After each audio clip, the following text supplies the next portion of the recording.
Wabarakatuh. Waalaikumsalam. Bismillah, alhamdulillah, wa syukurillah, la haula wa la quwata illa billah, amma ba'du.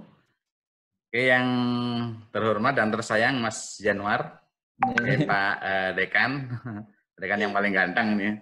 Amin. Wah, ada Pak Didi, Pak. Oke, kemudian saudara-saudara sekalian, ya teman SMP Mas Ainur, oke, ya mahasiswa-mahasiswa, oke teman-teman yang kenal ketika sudah dewasa. Oke, semoga semuanya dalam ridho dan kasih sayang Allah. Oke, semoga di bulan Ramadan ini, di akhir Ramadan ya, atau di bagian yang agak-agak akhir Ramadan ini, kita tetap bersemangat ya melakukan berbagai macam ibadah di bulan Ramadan. Oke, dan jangan lupa bahwa Ramadan itu menyediakan pahala yang luar biasa dan pengampunan yang luar biasa, sehingga senyampang kita masih ada di dalamnya, ya mari kita usahakan untuk mengisinya dengan sebaik-baiknya. Maafan dalam konteks hukum tadi ya pertanyaannya ya? Ya, betul, Bapak. Oke. Nah kalau yang saya pahami sekarang itu hukum di Indonesia itu kan itu ya. Jadi kalau ada peristiwa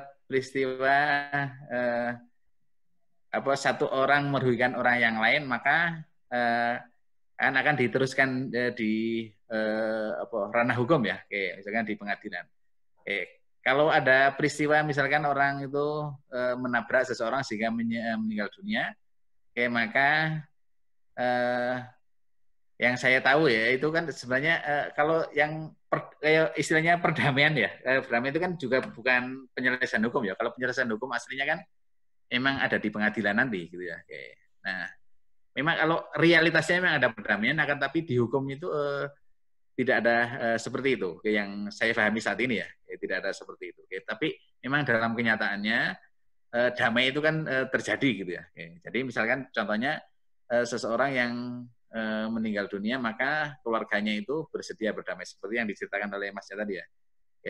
Di Bali itu karena mungkin proses ngaben itu, biaya ngaben itu sangat tinggi ya, sehingga pihak yang bertanggung jawab, yaitu yang menabrak itu harus membayar entah semuanya atau sebagian dari biaya pemakaman yang sangat tinggi ya, yang saya pernah dengar itu ya angkanya memang macam-macam. Kalau di Bali itu juga tergantung dari itu ya, tapi kalau kebetulan yang ditabrak itu orang dari kalangan yang tinggi Brahmana gitu ya, atau apa yang tinggi itu, makanya tentu saja biayanya akan lebih besar ya.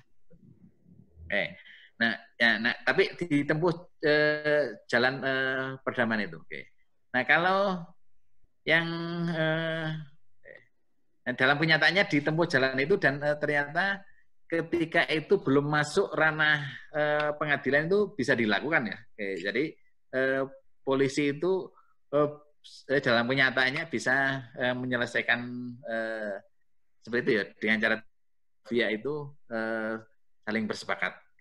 Nah, saya paling enggak juga pernah, saya kebetulan kakak saya sendiri, keluarga saya itu ada yang ditabrak, juga pernah nabrak begitu ya. Dan ternyata memang penyelesaiannya hukum sampai dibawa ke pengadilan, maka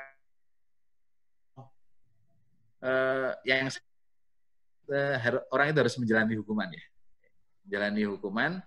Dan kalau yang memang kalau dihukum secara detail saya nggak tahu, tapi ini salah satu contoh kasus ya. Misalkan ini kisahnya itu terjadi di Amerika. Ada seorang mahasiswa yang dibunuh oleh seorang laki-laki gitu ya. Saya lupa namanya, tapi ini kisah nyata ya. Tapi laki-lakinya saya sebut aja namanya John begitu ya, bukan namanya sebenarnya ya. Nah kemudian setelah peristiwa terbunuhnya anak itu, orang tuanya terutama ibunya itu sangat terganggu dan dia itu sampai depresi berbulan-bulan ya, karena dia tidak terima dengan kenyataan itu. Dan proses hukum itu berjalan begitu ya. Nah, tapi ketika proses hukum berjalan tapi dia juga disarankan oleh temannya untuk mau berkomunikasi dengan pelakunya. Pelakunya sudah masuk dalam penjara. dan akhirnya setelah ketemu dengan pelakunya itu, si ibu ini muncul kesadarannya ya. Ternyata ketika anaknya meninggal dunia, anaknya hilang itu ada juga seseorang yang masa depannya juga hilang. Jadi laki-laki yang membunuh itu kan didakwa hukuman yang panjang ya. Kalau di Indonesia mungkin bisa dihukum seumur hidup ya. Apalagi yang pembunuhan terencana begitu ya. Nah, dan ternyata ketika ibunya itu sudah bergaul dan akhirnya memaafkan, ternyata pengadilan di Amerika pada waktu itu, ini kejadian tahun 60-an ya, pengadilan itu memutuskan bahwa orang ini harus dihukum mati. Nah, dan ibu ini termasuk orang yang memperjuangkan agar si orang yang dihukum mati ini bisa dibebaskan. Karena menurut dia kalau dendam itu diteruskan nggak akan selesai-selesai gitu ya. Nah, tapi ternyata apa yang dimau ibunya itu tidak dipilih oleh pengadilan di Amerika pada waktu itu, sehingga orang ini tetap dihukum mati.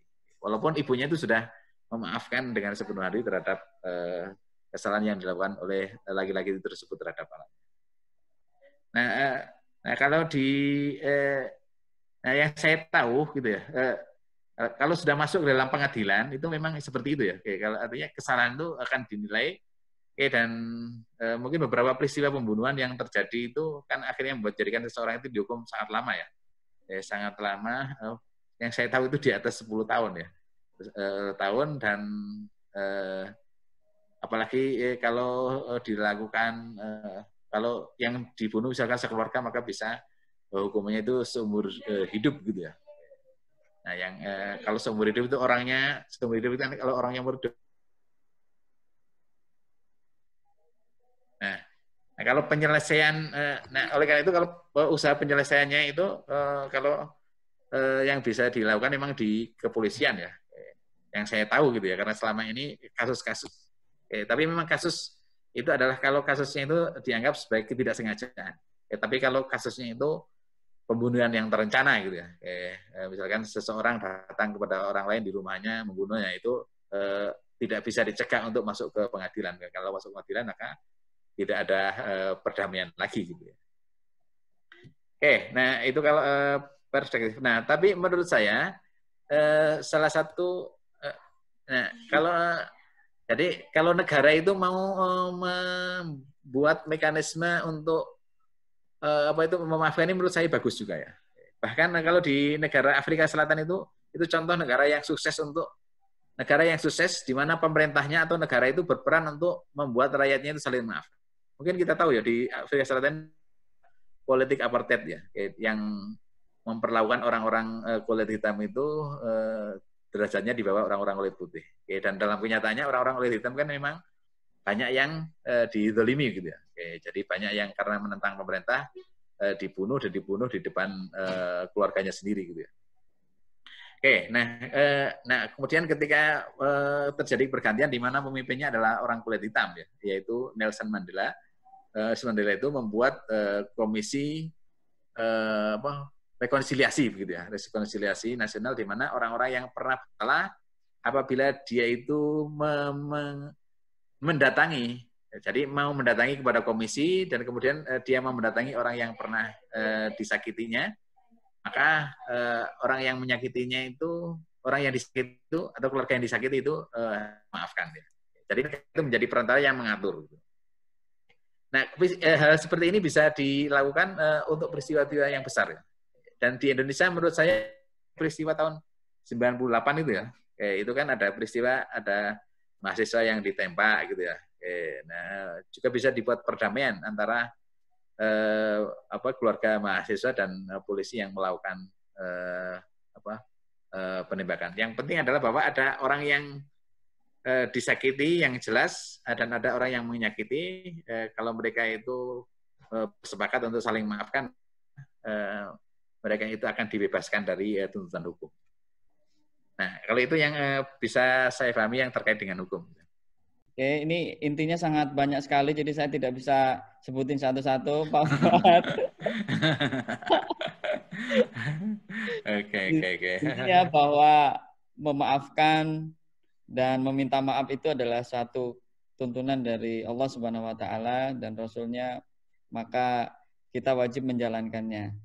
Kita akan banyak manfaat yang diberikan dan tentu surga nantinya, karena kita harus menjadi orang yang beruntung. Jangan sampai karena kita tidak memaafkan atau tidak meminta maaf, amal kita diambil oleh orang lain, seperti yang Pak Fuad sampaikan. Jadi merugi di akhirat nanti. Baik Pak Fuad, terima kasih. Bapak Ibu semua terima kasih. Kita tutup dengan membaca hamdalah. Alhamdulillahirrahmanirrahim. Wassalamualaikum warahmatullahi wabarakatuh. Waalaikumsalam warahmatullahi wabarakatuh.